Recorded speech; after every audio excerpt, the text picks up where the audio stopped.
Hello friends, I am Hemant Agarwal. I am the host and coordinator of webinar conducted by chshelpforum.com.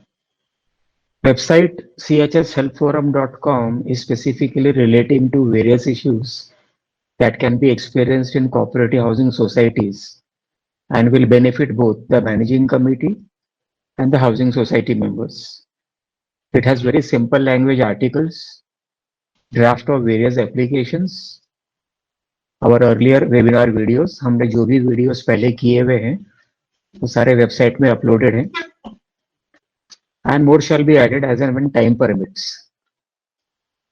Our webinar is for free knowledge and experience sharing conducted in non-technical simple language which can be understood by everyone. Today's topic is publishing defaulter names. Managing committee can face criminal and civil prosecutions. I will try to speak in combination of Hindi, English, Marathi so that सभी को समझ में आ जाए. To start with, section 154B-1 bracket 12 says dues. Dues का मतलब है, आज का हमारा जो टॉपिक है वो ड्यूज से संबंधित है. तो ड्यूज का मतलब है कि वो अमाउंट जो मेंबर को पेएबल है सोसाइटी को, मेंबर और flat owner.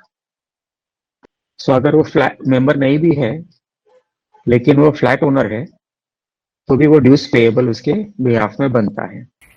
And as demanded by the society, मतलब जब तक सोसाइटी डिमांड नहीं करती है बाय इशूइंग बिल्स, ये उस सेक्शन में लिखा हुआ है, कलम में लिखा हुआ है कि सोसाइटी हैज टू डिमांड. जब अगर डिमांड नहीं किया हुआ है तो बिल भरने की आवश्यकता नहीं है, ये एक्ट का मतलब निकलता है. So society and demanded by the society by issuing bill और notice in writing. In writing का मतलब है आपको प्रॉपर बिल देना है, सोसाइटी का नेम, एड्रेस, रजिस्ट्रेशन नंबर, जो नॉर्मल फॉर्मेलिटी है उसके साथ में. Every bill has to be affixed with the round stamp of the society and sign by any one of the office bearer, chairman, secretary या treasurer, या तो authorised authority as may be passed in the general body meeting. कि ठीक है, हम फला फला आदमी को अथॉराइज करते हैं ये बिल बनाने के लिए. वो आदमी कौन हो सकता है? चेयरमैन, सेक्रेटरी, ट्रेजरर तो अथॉराइज है ही है, लेकिन कोई भी एक एमसी मेंबर भी हो सकता है. एमसी मतलब मैनेजिंग कमेटी, या तो आप मैनेजर को भी अथॉराइज कर सकते हो इस बिल पे साइन करने के लिए, उस पर कोई रोक नहीं है. पर जरूरी ये है कि authority should be given by the general body via a proper GB resolution. GB resolution का मतलब ये हो गया कि आप स्पेशल जनरल बॉडी का रेजोल्यूशन ले लो. Special general body is also a general body meeting and annual general body meeting is also a GB meeting, general body meeting. So we say GB meeting, any GB meeting. And such demand is based on the provisions of this act, rules and bylaws of the society. Dues means all legitimate dues. जो dues है society का बकाया है, जो dues है, it should be legitimate, कानूनी operational होना चाहिए. और वो कानूनी ऑपरेशनल कैसे होता है? वो जो हेड ऑफ अकाउंट्स है वो कहाँ लिखा हुआ है? वो बायलॉ नंबर 65 से लेके 67 तक में लिखा हुआ है. और जो हेड ऑफ अकाउंट बायलॉ 65, 67 में नहीं लिखा हुआ है उसको सोसाइटी आपको बिल नहीं कर सकती. इट विल बी इलीगल, गैर कानूनी होगा और वो रिकवरेबल नहीं होगा कानून के तहत. There are high court judgement also to it कि if the dues head of account is not found in the bylaws of the society, then those dues, that particular amount is not recoverable. For example, festival charges bylaws में नहीं लिखा हुआ है लेकिन आपने bill में लिख दिया, वो पेएबल नहीं है. अब आते हैं सेक्शन 154B-1 ब्रैकेट 11 डिफॉल्टर. आज का जो मुद्दा है, डिफॉल्टर का मतलब क्या? डिफॉल्टर का मतलब वो मेंबर या फ्लैट ओनर मेंबर नहीं भी हो सकता है, और ऑक्यूपायर भी मेंबर नहीं हो सकता है. तो इस डेफिनेशन में इसकी परिभाषा, सेक्शन की परिभाषा में ये दिया गया है कि या तो मेंबर हो, या तो फ्लैट ओनर हो, या तो ऑक्यूपायर हो, और आगे लिखा हुआ है who fails to pay the dues of the society within 3 months from the date of service of bill और नोटिस और due date of payment whichever is later. तो ये सेक्शन का मतलब ये होता है कि जब तक आपको बिल नहीं दिया जाएगा तब तक आप उस चीज को देने के लिए बाध्य नहीं हो, you are not bound to pay. और 3 महीना आपको मिलता है वो अमाउंट देने के लिए। सेक्शन का जो शब्द है वो ऐसा है, who fails to pay the dues of the society within 3 months of date of service of bill. मानो आपका बिल का डेट है 1 जनवरी का डेट है, तो मेंबर को समय मिलता है डिफॉल्टर नहीं होने का, वो अप टू है March 31 तक। तो अगर 31 तक उसने वो बिल का अमाउंट दे दिया तो वो डिफॉल्टर नहीं कहलाएगा, और अगर नहीं दिया तो ही वो डिफॉल्टर कहलाता है। I will just repeat once again, एक बार फिर से दोहराता हूं कि अगर मेंबर को बिल नहीं दिया गया हुआ है और उसने पेमेंट नहीं किया हुआ है तो वो डिफॉल्टर की कैटेगरी में, डिफॉल्टर की परिभाषा में नहीं आएगा। अभी दूसरा एक और इंटरेस्टिंग सेक्शन है, सेक्शन 73(1)(ab), और उसके साथ में अभी नया सेक्शन जोड़ा गया है जुलाई 2019 में। वो सेक्शन है 154(b)(1) ब्रैकेट में नो। उसमें ये लिखा हुआ है कि मैनेजिंग कमिटी कौन है। Managing committee is the administrative and governing body. Managing committee के पास में सोसाइटी चलाने का हक दिया हुआ है। तो मैनेजिंग कमिटी कौन है? It is a governing body, उसको सोसाइटी का कार्यभार चलाने का हक दिया हुआ है। और इसी हक के तहत वो अगर अपना कार्यवाही नहीं करती, if the managing committee does not do its work properly, then it is classified as deficiency, negligence, and omission, and the managing committee becomes liable for criminal and civil prosecution. So section 73(1)(ab) बोलता है कि MC administrative और governing body है, और governing body के होने के हिसाब से उसे वैसा ही अपना कार्य करना है ताकि वो डेफिशिएंट, नेग्लिजेंट और ओमिशन ना करे। आपको जानकारी में ये बता दूं कि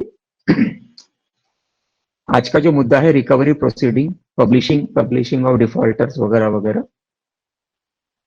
so not filing recovery proceedings under section 101 or 154(b)(29) against defaulters by managing committee amounts to managing committee's deficiencies, negligence and omissions. आपके जानकारी के लिए बता दें कि हाउसिंग के लिए रिकवरी प्रोसीडिंग्स का जो सेक्शन दिया हुआ है वो 154(b)(29) दिया हुआ है, जो पुराना 101 हुआ करता था। लेकिन वो 101 खत्म नहीं हुआ है, सिर्फ और सिर्फ हाउसिंग सोसाइटीज के लिए एप्लीकेबल नहीं है। पर दूसरे जो सोसाइटीज है, जैसे कि प्रीमिसेस सोसाइटी है, या इंडस्ट्रियल सोसाइटी है, या एग्रीकल्चरल सोसाइटी है वगैरह वगैरह, उस पर यह सेक्शन लागू है। सो सेक्शन 101 रिकवरी प्रोसीडिंग का जो सेक्शन है वो बाकी सोसाइटियों पर लागू है। हाउसिंग सोसाइटी के लिए नया सेक्शन दे दिया है, लगभग सेम टू सेम ही है। जो 101 था लगभग सेम टू सेम 154(b)(29) कर दिया हुआ है। सो अगर managing committee recovery proceedings file नहीं करती है डिफॉल्टर के अगेंस्ट में, वो 3 महीने का वक्त है। मैंने आपको बताया कि डिफॉल्टर कौन है, जिसने पैसा सोसाइटी का नहीं दिया है, और अगर 3 महीना तक नहीं दिया है तो ही वो डिफॉल्टर। अगर वो डिफॉल्टर है तो मैनेजिंग कमिटी को सोसाइटी के हित के लिए उस पर कार्यवाही करनी है, और अगर वो कार्यवाही नहीं करती है, रिकवरी प्रोसीडिंग नहीं फाइल करती है डिफॉल्टर के अगेंस्ट में, तो मैनेजिंग कमेटी गुनाहगार बनती है डेफिशिएंसीज, नेग्लिजेंस और ओमिशन का। ये तीनों शब्द बहुत ही इंपॉर्टेंट है, आगे जाके थोड़ा सा एक्सप्लेन करता हूं।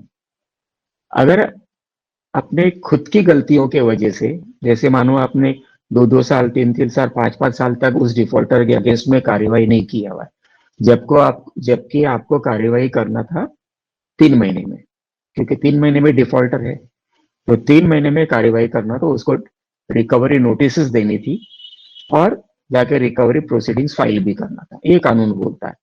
अभी ये कोई एक्सक्यूज नहीं है कि छोटा सा अमाउंट है, मैं रिकवरी प्रोसीडिंग कैसे फाइल करूं। कानून जो बोलता है उसका पालन करना है आपको। आप अगर मैनेजिंग कमेटी ये सोचता है कि मैं इंटरेस्ट के लालच में रिकवरी प्रोसीडिंग क्यों फाइल करूं, हमको तो 21% इंटरेस्ट मिलता जा रहा है, तो मैं रिकवरी प्रोसीडिंग क्यों फाइल करूं, सोसाइटी का कोई नुकसान नहीं है। सोसाइटी का नुकसान है, क्योंकि अगर आप रिकवरी प्रोसीडिंग फाइल नहीं करते हो तो वही डिफॉल्टर मेंबर ये क्लेम करेगा कि ये डिस्प्यूटेड अमाउंट है, इसीलिए मैनेजिंग कमेटी ने मेरे पर कार्यवाही नहीं किया, और वो उससे निकलने का कोशिश करेगा, और निकल भी जाते हैं। 90% केसेस में निकल जाते हैं। तो publishing defaulter list by managing committee for its own deficiencies, publishing defaulters list. अब डिफॉल्टर लिस्ट पब्लिश कहां करोगे आप? बिल्डिंग के नीचे करोगे, सोसाइटी का नोटिस बोर्ड होगा जो बिल्डिंग के नीचे कहीं लिफ्ट के अगल बगल में होगा, या नेम प्लेट बोर्ड के अगल बगल में होगा, या कहीं पर भी होगा। तो वहां पे आप उसको पब्लिश करोगे, ये सोच के कि पब्लिश करूंगा तो सामने वाला पैसा दे देगा। लेकिन अगर मैनेजिंग कमेटी ने रिकवरी प्रोसीडिंग फाइल नहीं किया है उन 3 महीनों में, तो वो खुद गुनेगार है डेफिशिएंट, नेग्लिजेंस और ओमिशन के लिए, and they become liable for prosecutable offenses under criminal and civil laws। ये इंपॉर्टेंट है। अपने खुद की गलतियों की वजह से, खुद की गलती क्या है कि मैंने डिफॉल्टर को नोटिस नहीं दिया, कानून में जो अरेंजमेंट है, एमसीएस एक्ट में जो प्रोविजन दिया हुआ है उसमें आपको करना चाहिए था, लेकिन आपने नहीं किया, आपने खुद का काम नहीं किया, लेकिन मेंबर को परेशान करने के लिए आपने उसको डिफॉल्टर घोषित किया और उसका नाम यहाँ पब्लिश किया। कानून बोलता है नेचुरल जस्टिस, स्वाभाविक न्याय फॉर एवरीबॉडी। कानून prescribes, law prescribes natural justice for everybody. Defaulters have to be served recovery notices and given reasonable time to pay up। reasonable time का मतलब जैसे फेडरेशन प्रिस्क्राइब करता है कि हर 15 दिनों में एक नोटिस देना है, तो 1 जनवरी को एक नोटिस दिया, 20 जनवरी को दूसरा नोटिस दे दिया, तीसरा नोटिस 10 फरवरी को दे दिया, उसके बाद में नोटिस पीरियड लेटर से 15 दिन तक का, तो 15 दिनों का मतलब हो गया फरवरी एंड हो गया। अब फरवरी एंड में अगर वो नोटिस के अलावा भी पैसा नहीं देता अगर, तो उसे आप डिफॉल्टर बोलोगे। लेकिन डिफॉल्टर बोलने के बावजूद भी आप उसका नाम यहाँ वहां पब्लिश नहीं कर सकते हो। जब वो 2 महीने तक पैसा नहीं देता है नोटिस मिलने के बाद, तीनों नोटिस मिलने के बाद में अगर वो डिफॉल्टर का आपको पैसा नहीं देता है, तो आपका काम क्या है? रिकवरी प्रोसीडिंग फाइल करने का। आप उसका नाम नोटिस बोर्ड में पब्लिश नहीं कर सकते, गुनाह है। कैसे गुनाह है, थोड़ी देर में आते हैं उस पर। So recovery proceedings can be filed after the time limit by following due procedures of law. अब ड्यू प्रोसीजर्स ऑफ लॉ में 3 रिकवरी नोटिस हो गई, स्टेटमेंट ऑफ अकाउंट्स हो गया, रूल 86 का कंप्लायंसेस हो गया, और 154B29 के अंदर में जो प्रिस्क्राइब्ड पैरामीटर्स है उसका कंप्लायंसेस हो गया। फेडरेशन के ऑफिस में भी उनका एक चेकलिस्ट है कैसे फाइल वगैरह करना है, उसका कंप्लायंस हो गया वगैरह।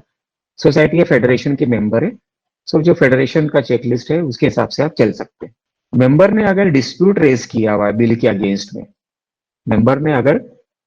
member has raised a dispute against some bill amount or services, then such disputes must be settled first, it has to be solved first, and if default solve करने के बाद में अगर डिफॉल्टर फिर भी पे नहीं करता है, only then recovery notice under section 101 या 154(9) 154(b)(29) के अंडर में आप इश्यू कर सकते हो। आई जस्ट रिपीट कि अगर मेंबर ने डिस्प्यूट रेज किया है उस अमाउंट के विरुद्ध में, तो आप रिकवरी प्रोसीडिंग्स उसके विरुद्ध में फाइल नहीं कर पाओगे। ये जरूरी है समझना, टेक्निकल चीज है और ये जरूरी है। आपको उसका डिस्प्यूट सॉल्व करना है। डिस्प्यूट सॉल्व करने का प्रोविजन बायलॉज में दिया हुआ है क्या? दिया हुआ है, उसको स्टडी करेंगे तो वो भी मिल जाएगा आपको। तो डिफॉल्टर का डिस्प्यूट इश्यू सॉल्व करने के बाद में अगर फिर भी वो नहीं पे करता है, तो उसको रिकवरी नोटिस इश्यू करना है 15-15 दिन के अंतराल में, गैप में, और फिर बाकी का प्रोसीडिंग आप फाइल करते हैं। If there is a pending dispute between MC and member, then recovery proceedings cannot be filed before deputy registrar under 101 या 154B29। I'll just repeat this thing।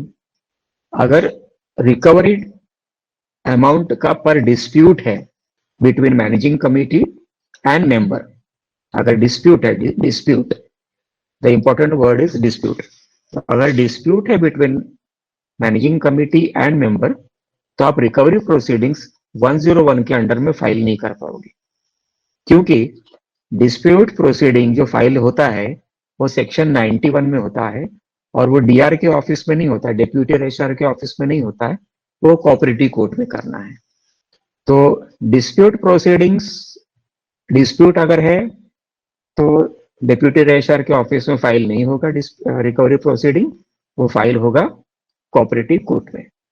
कभी कभी मैनेजिंग कमेटी किसी कारणवश, कभी कभी मैनेजिंग कमेटी किसी कारणवश अनाप शनाप पेनल्टी लगा देती है, फाइन लगा देती है। आपने ये गलती किया, ये फाइन लग गया, ये उधर बाहर चप्पल रखा, ये फाइन लग गया, वगैरह वगैरह। तो गलत, थोड़ा सा गलत पार्किंग कर दिया तो ये फाइन लग गया, या कुछ ओवर चार्जिंग करेगी, या लीगल चार्जेस लगा देगी सिर्फ उसी मेंबर को। लीगल चार्जेस सभी को इक्वली लगाना है, लेकिन सिर्फ उसी मेंबर को लगा देती है, या कोई फेस्टिवल फंड चार्जेस लगा देती है, वगैरह। या और कोई भी हेड ऑफ अकाउंट जो बायलॉ नंबर 65 में नहीं दिया हुआ है। बायलॉ नंबर 65 में वो हेड ऑफ अकाउंट्स दिया हुआ है जो आप बिलिंग में सर्विस एंड मेंटेनेंस चार्जेस वगैरह वगैरह में ले सकते हो। अगर हेड ऑफ अकाउंट में फेस्टिवल चार्जेस नहीं दिया हुआ है, तो आप बिल में वो अमाउंट नहीं लगा सकते। और जो मेंबर है उसके पास में एब्सोल्यूट राइट है उस पेमेंट को स्टॉप कर देने के लिए, ये कानून प्रोवाइड करता है। इसमें जजमेंट्स वगैरह भी अवेलेबल हैं। और ये जो इलीगल अमाउंट्स है, ये इलीगल अमाउंट क्लासीफाई होता है डिस्प्यूट में, और अगर डिस्प्यूट में क्लासीफाई हो गया तो managing committee recovery proceeding DR के ऑफिस में नहीं फाइल कर सकती है। ये बात अलग है कि अनन फनन में या अज्ञान में या जानबूझ के मैनेजिंग कमेटी ये प्रोसीडिंग फाइल कर देती है डिस्प्यूट होने के बाद में भी, बावजूद भी। और वैसे ही बगैर ठीक से सोचे समझे डिप्यूटी रजिस्ट्रार भी उस रिकवरी प्रोसीडिंग पे ऑर्डर भी निकाल देता है।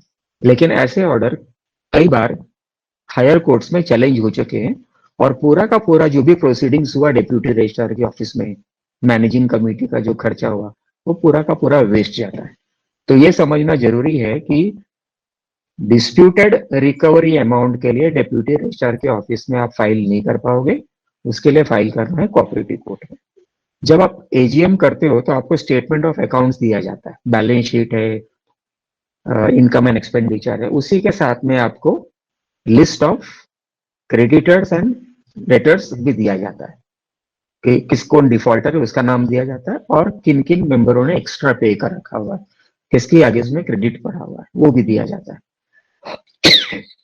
So, उस एजीएम के समय उस डिफॉल्टर को अगर डिस्प्यूट रेज करना है या गलत अमाउंट है, तो उस एजीएम के समय आउटस्टैंडिंग ड्यू स्टेटमेंट जो बैलेंस शीट में लगा हुआ है, ये डिस्प्यूट उठाना है कि ये गलत है, और वो डिस्प्यूट करता है। मैं वर्ड जानबूझ के यूज कर रहा हूँ डिस्प्यूट, कैपिटल में, बोल्ड में।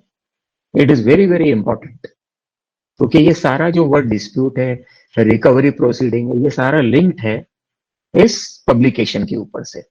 जो आप पब्लिश करने वाले हो डिफॉल्टर का नाम, उसको शर्मसार करने वाले हो, you are going to shame him, you are going to defame him, वगैरह वगैरह। I will explain. सो अगर वो डिस्प्यूट कर देता है तो उसका ऑब्जेक्शंस एजीएम के मिनट में रिकॉर्ड करना जरूरी है, और अगर उसका ऑब्जेक्शन रिकॉर्ड कर दिया हुआ है तो it will be classified as a dispute. वही एजीएम का minutes resolution can be used as documentary evidence in the cooperative court or even in the consumer court or even in criminal courts also. It is an idea from my side that defaulter must continuously and periodically write notices to managing committee that he disputes so and so amounts in the bill. Genuine amount होना, genuine disputed amount होना चाहिए। ऐसा नहीं कि खाली dispute करने के लिए कुछ भी अमाउंट बोल दिया कि मेरा इस सर्विस चार्जेस के अमाउंट को डिस्प्यूट करता हूँ, आपने मुझे वाउचर्स नहीं दिए, सोसाइटी के कुछ कागज पत्र नहीं दिए, इसके लिए मैं डिस्प्यूट करता हूँ, इसके लिए मैं आपको मेंटेनेंस बिल नहीं दूंगा, ये सब नहीं चलेगा। लेकिन अगर हकीकत में बिल में गलत अमाउंट लगाया हुआ है या ओवर चार्ज कर दिया हुआ है या गलत पेनल्टी या फाइन लगाया हुआ है या फेस्टिवल फंड जैसे टाइप का लगा दिया हुआ है या अलग से रिकवरी चार्जेस लगा दिया हो, तो वो सब डिस्प्यूटेड अमाउंट्स आ जाता है। सोसाइटी इज लीगली बाउंड, कानूनी तौर पर सोसाइटी बाउंड है, कंपलसरी है to solve the disputes in an MC meeting और file court proceedings under 91 to settle the issue, but cannot ignore such disputes and cannot start taking action और publishing defaulter list. कभी कभी आपके defaulters widows होते हैं, विधवा होते हैं, आदमी या औरत विधवा है, रिटायर्ड लोग हैं, कई बार फ्लैट में रह रहे हैं लेकिन फिर भी फाइनेंशियली वीक हो जाता है कोई, तो सोसाइटी को ये सब चीज को समझना जरूरी है और society has to bear with the defaulters and not start taking actions or publishing defaulters list। ये नहीं है कि भाई वो रिटायर्ड आदमी पैसे से वीक है तो मुझे उससे कोई मतलब नहीं है, मैं उस पर एक्शन लूंगा, मुझे तो सोसाइटी से पैसा लेना है। एडजस्ट करना भी सीखना जरूरी होता है हर जगह। उदाहरण के तौर पे ये एग्जाम्पल बहुत जरूरी है, आपको इसको समझना चाहिए। अगर आप मैनेजिंग कमेटी मेंबर्स हो यहाँ पर तो आपको ये समझना जरूरी है।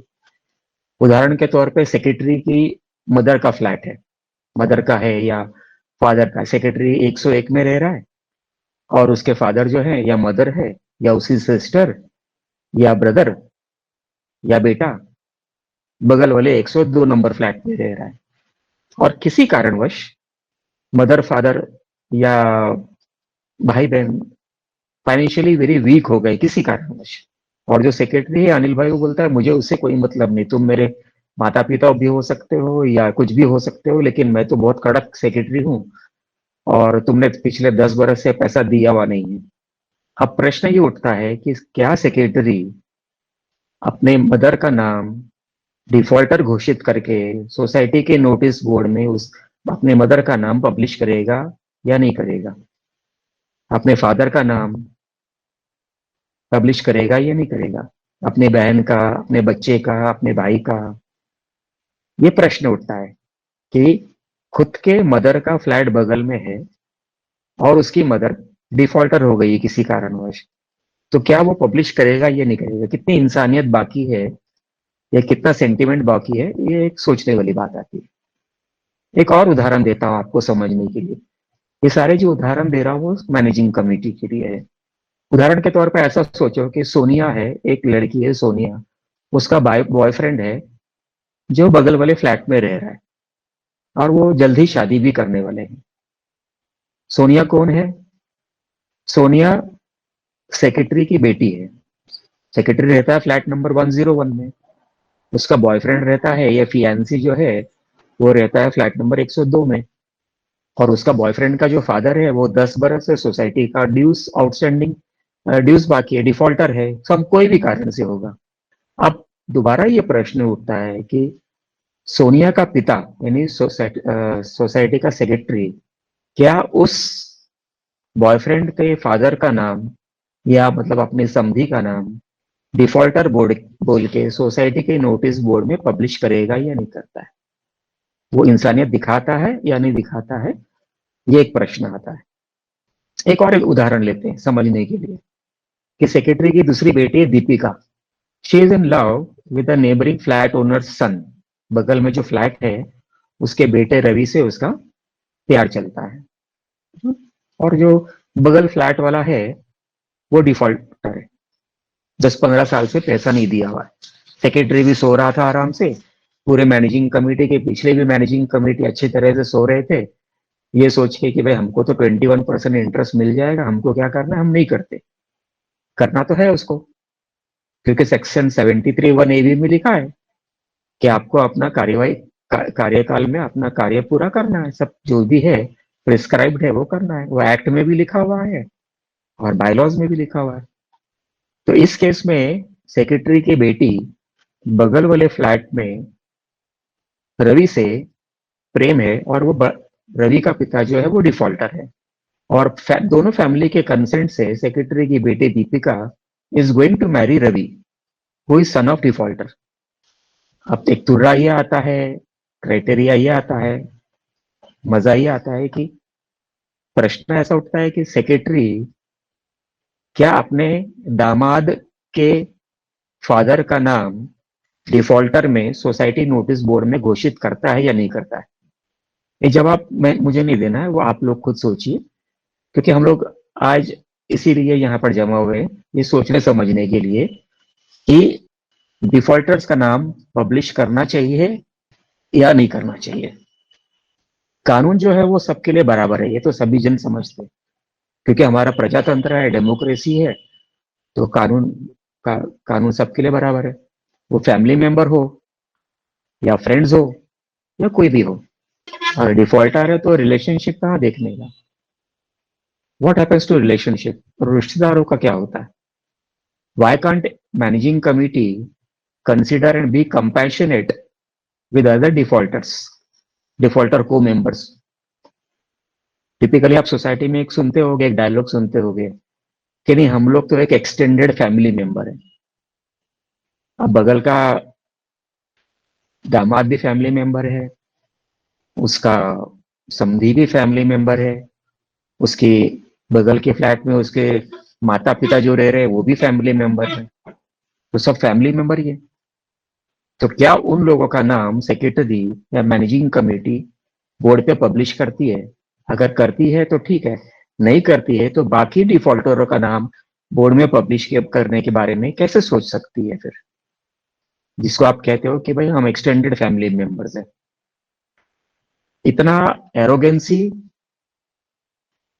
या शेमलेसनेस, हिंदी में शेमलेस को शायद बेशरम बोलते हैं, होना चाहिए क्या सोसाइटी में? ये बहुत बड़ा प्रश्न आता है। Why to publish illegally publish defaulter list on society notice boards? एक बार पब्लिश कर दिया तो उसका परमानेंटली उस व्यक्ति के साथ में आपका रिलेशन स्पॉइल हो जाता है। आप 10 साल के बाद में सेक्रेटरी नहीं हो सकते हो, लेकिन वो याद रखेगा ये कि यही आदमी था जिसने मेरा नाम सोसाइटी के नोटिस बोर्ड में पब्लिश किया, मेरे दोस्त आए, मेरे रिश्तेदार आए, मेरे दूध वाला आया नीचे से, उसने सबको देखा, मेरा नाम का कचरा किया। क्या सोचकर छापते हो डिफॉल्टर्स लिस्ट? क्या ये सोचते हो कि सामने वाला लावारिस है या कुछ नहीं कर सकता? अगर मैनेजिंग कमेटी डिफॉल्टर लिस्ट छाप सकती है तो क्या डिफॉल्टर मेंबर मैनेजिंग कमेटी के विरुद्ध में क्रिमिनल या सिविल कोर्ट केस कर सकता है या नहीं? और अगर कर सकता है तो वो मैनेजिंग कमेटी पर बहुत बहुत और काफी साल तकलीफ देने वाला कार्य होगा।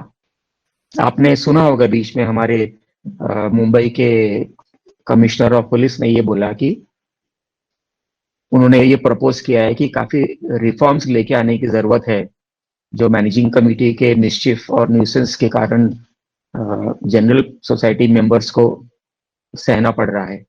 Managing committee are using high handed ways against ordinary members. ये कमिश्नर को बोलने की क्या जरूरत पड़ गई थी, और क्यों बोला उसने? क्योंकि हजारों के तादाद में कंप्लेंट्स जा रहे हैं, वो भी देखा है, उसने भी देखा होगा। अगर वो बॉम्बे के किसी सोसाइटी में रहता होगा तो उसने भी ये सब चीजें तजुर्बा किया होगा। ये सब क्यों शुरू हुआ? just because managing committee members are continuing high-handed ways against ordinary members, and even deputy registrars are not taking proper action on managing committee and members. ये तो आप सभी जन जाते हैं कि डिप्यूटी रजिस्ट्रार के पास जाओगे ये सब चीजों के लिए तो आपको झिटक देता है, मेरे पास टाइम नहीं है, उद्या या परवा या, असं करा तसं करा, और आपको इतना हैरान परेशान करेगा वो, परेशान करेगा नहीं करेगा पता नहीं, लेकिन आप खुद इतना हैरान परेशान हो जाओगे, फिर आप सोचोगे कि क्या किस किस जगह पे आ गया मैं, किस व्यक्ति के सामने आ गया मैं. It is highly highly very and very unfortunate that majority of the societies believe in anti-member policies and make anti-member rules, and then they become the laughing stock in medias, TVs and social media. अगर आज आप देखोगे तो WhatsApp groups में, दूसरे YouTubes पे, newspapers में managing committee के विरुद्ध में बहुत सारी खबरें छपती रहती हैं कि इसने मुझसे ज्यादा प्रीमियम ले लिया, इसने एनओसी नहीं दिया, इसने ये कर दिया वो कर दिया. और even the cooperative department, the BMC and the police are fed up with such various illegal activities by managing committee and housing society members also. ऐसा नहीं कि सिर्फ मैनेजिंग कमेटी ही गैर कानूनी काम या झगड़ा करती है या तकलीफ देती है दूसरे को. मेरे जानकारी में आज के दिन पे there are more than 20 criminal cases of defamation, intimidation etcetera are filed in Borivali magistrate court. मैं मुंबई से हूँ इसके लिए बता रहा हूँ और वेस्टर्न सबब से हूँ. सो criminal cases are filed in Borivali magistrate court on the managing committee. किस कारण से? सिर्फ और सिर्फ यही एक कारण से कि मैनेजिंग कमिटी ने डिफॉल्टर लिस्ट नोटिस बोर्ड्स में छापा. प्रश्न ये उठता है क्या कि ये सब करना क्या वर्थ इट था, और ये करने के बाद में मैनेजिंग कमिटी को या सोसाइटी को क्या मिलता है उससे. इन cooperative movement, even if a housing society obtains favorable orders against defaulter member, and still the defaulter member does not pay up, अगर उस डिफॉल्टर के विरुद्ध में अगर डेप्यूटी रजिस्ट्रार ने फेवरेबल ऑर्डर दे भी दिया है सोसाइटी को, तो भी मैनेजिंग कमिटी उस डिफॉल्टर मेंबर का नाम कहीं पर भी पब्लिश नहीं कर सकती. Because in the law there is a provision to activate that particular order and go ahead with auction of movable and immovable properties of defaulter. ये करने के बजाय में अगर आप डिफॉल्टर का लिस्ट पब्लिश करोगे, मकसद क्या था? उसके और उसके परिवार को शर्मसार करना था, धमकाना था उसको. एमसीएस एक्ट और रूल्स के अंदर में एक भी प्रोविजन नहीं है for publishing defaulters list, and further there is no protection, I will repeat, there is no protection to managing committee from members who file criminal cases against managing committee members. यार managing committee जिसके विरुद्ध में criminal cases या civil cases file हुए हैं, दे have to bear, उनको खुद के ही जेब से खुद को लड़ने का लीगल एक्सपेंडिचर देना है. वो सोसाइटी के फंड्स को यूज नहीं कर पाएंगे. कई लोगों का ये आर्गुमेंट है कि डिफॉल्टर का लिस्ट पब्लिश कर सकते हैं, ऑर्डर है, पर वो प्रोविजन हाउसिंग सोसाइटी के कानून में नहीं दिया हुआ. RBI, reserve bank of India के बैंकिंग लॉज में there are special inbuilt provisions जो कि एक सुप्रीम कोर्ट के जजमेंट से निकला हुआ है, एक नहीं बहुत से जजमेंट से, that allows publishing of wilful defaulter names and photos. मतलब आरबीआई के कानून में ये स्पेसिफिकली दिया हुआ है, एमसीएस एक्ट के कानून में नहीं दिया हुआ है, लेकिन आरबीआई के कानून में दिया हुआ है. और वो कानून सुप्रीम कोर्ट के जजमेंट में भी लिखा हुआ है. वो बोलता है कि अगर वो डिफॉल्टर विलफुल है, विलफुल का मतलब देखते हैं, विलफुल है तो उसका नाम और फोटो आप पब्लिश कर सकते हो, बट ये करने के लिए भी बड़ा लंबा चौड़ा प्रोसीजर है, कानूनी प्रोसीजर है. This can be done only after following extensive procedures of law. This is not available under the societies act and rules.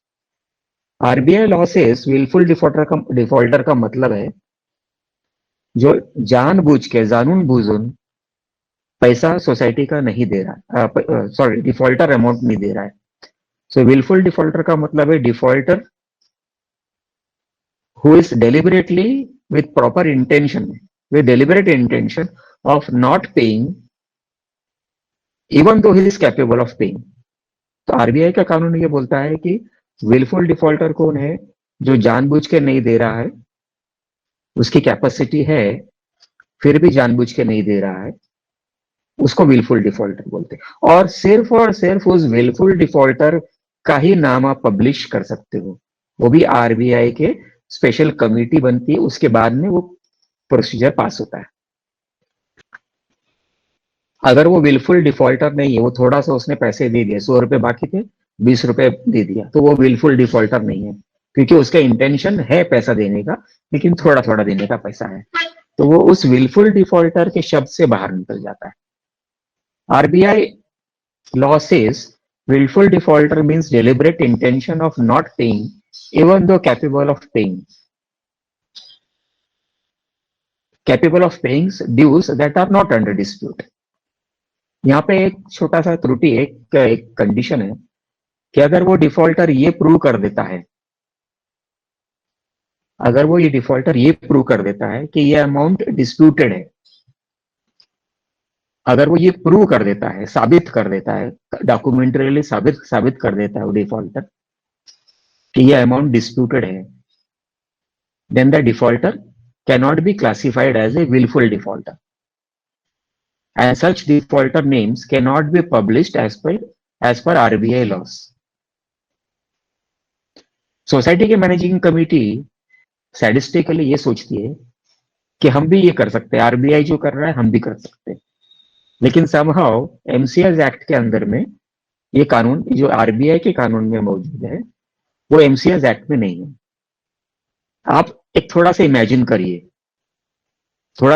करिए कि आज के दिन में आप as a member, as a MC member, आप बहुत फाइनेंशियली बहुत अच्छे हो, अरबपति हो, खरबपति हो, वगैरह वगैरह. वक्त बदलता रहता है. कल अगर आप गरीब हो गए या और किसी कानून के चपेटे में आ गए, जेल में पहुंच गए, कुछ भी हो गया, या और कोई खराब समय आ गया आपका, आप पेमेंट नहीं कर पा रहे हो, तो क्या होता है फिर? आज आप एमसी की सीट पे हो, कल आप सामने डिफॉल्टर की सीट पे आ जाओगे. उस समय आपको कैसा लगेगा कि भाई मेरा नाम तो पब्लिश कर दिया नोटिस बोर्ड में. मेरा ऐसा मानना है, मेरा पर्सनली ऐसा मानना है कि अगर सोसाइटी मैनेजिंग कमेटी अगर एरोगेंट है और इगोइस्टिक है, then such arrogant managing committees do not deserve to remain in managing committee seats. उनको तुरंत का तुरंत हकाल देना चाहिए, निकाल देना चाहिए, उतार देना चाहिए. और उनको उतारना कोई बड़ा काम नहीं, it is very very simple actually. Publishing defaulters list means deliberately demeaning, demoralising, subduing, दबाना मतलब उसको इंसल्ट करने का है, उसको इंटिमिडेट करना है, मतलब उल पट्टी, उसका सेल्फ रिस्पेक्ट को लोअर करना है, उसकी खुद की आंखों में उसका सेल्फ रिस्पेक्ट, प्रेस्टीज उसको लोअर करना है, and also lower self-respect and prestige in his own eyes and in the eyes of other friends, relatives, visiting public members. और उसके बावजूद भी अगर मैनेजिंग कमेटी ये सोचती है कि नहीं मैं तो डिफॉल्टर का लिस्ट पब्लिश करूंगा, मुझे थोड़ा मजा आता है, सैडिस्टिक प्लेजर मिलता है, लोगों को भी लगता है कि हाँ मैनेजिंग कमेटी ने काम किया हुआ है, काम नहीं किया हुआ है. वो डिफॉल्टर का लिस्ट इसलिए पब्लिश करती है क्योंकि उसके पास क्षमता नहीं होती है, हिम्मत नहीं होती है डिफॉल्ट रिकवरी प्रोसीडिंग्स फाइल करने के लिए. वो लालच में आ जाते हैं, ग्रीड में आ जाते हैं कि हमको तो 21% इंटरेस्ट मिल रहा है, मैं काय को फाइल करूं, लेकिन इसको शर्मसार करते हैं ताकि वो 21% इंटरेस्ट इतना 10 सालों का भी अभी पूरा का पूरा दे दे करके. सिक मेंटालिटी है.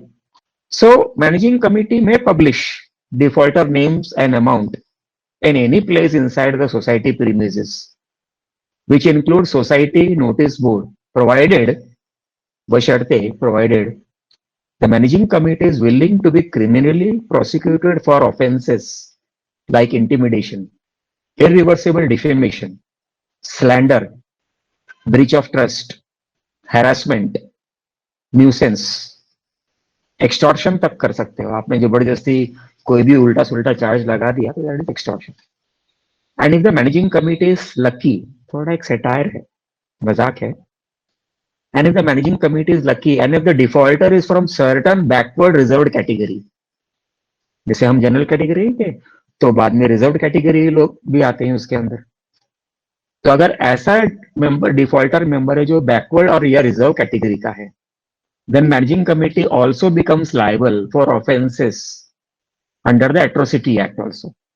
आपके लिए जानकारी के लिए बता दें कि ये सब जो ऑफेंसेस मैंने बताए हैं अभी, intimidation, defamation, breach of trust, harassment, extortion, nuisance वगैरह वगैरह, इसमें मैनेजिंग कमिटी को 3 साल लोकल जेल में, अगर सक्सेसफुल प्रोसिक्यूशन हो गया तो 3 साल की सजा होती है with free lodging and boarding in any state prison.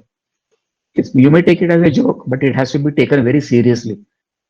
Prosecution of managing committee can be done under the Indian Penal Code, Atrocity Acts, and Prevention of Social Disability Act. Section 4 में cover है ये. आप जो भी कुछ publish करते हो, defaulter का नाम वगैरह यहाँ वहाँ, वो कौन कौन रीड करता है? सोसाइटी के खुद के मेंबर्स रीड करते हो, उसमें भी आपके दोस्त होंगे, रिश्तेदार होंगे, रिलेटिव्स होंगे, ऑल टाइप्स ऑफ विजिटर्स हैं. बाहर के जो विजिटर्स आते हैं, बीएमसी वाला आता है, दूध वाला आता है, किराने वाला आता है, और बाकी भाजी वाले कई वेंडर्स है, वो देखते हैं, पढ़ ली लेते हैं, बोलता अरे साहब हम जिसके घर में भाजी देने जा रहे हैं वो तो डिफॉल्टर है, शायद मेरा पैसा नहीं दे. उसको थोड़ी ना पता है कि सोसाइटी मैनेजिंग कमेटी ने टेढ़ा मेढ़ा चार्जेस लगा रखा है, तभी मेंबर का डिस्प्यूट चल रहा है.